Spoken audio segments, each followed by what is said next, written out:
তো গাইজ এই বাংলাদেশ GTA 5 গেমটি ধীরে ধীরে অনেকের প্রিয় হচ্ছে, গেমটি অনেক উন্নত হয়েছে।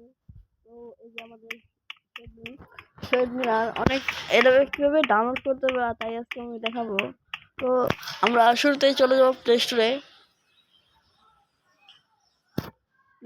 যে আমরা search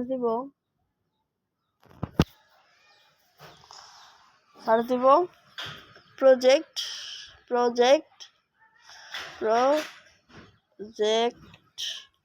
Bangla Bengal project Bengal. Search দেওয়ার পরেই আমাদের অ্যাপসটি আসে বলবো। আমার ডাউনলোড করা আছে, আমি ডাউনলোড করবো না। আপনারা যারা এই গেমটি খেলতে চান, অনেক কিছু আছে গেমটি পুরো GTA আপনি ইনস্টল করতে পারেন।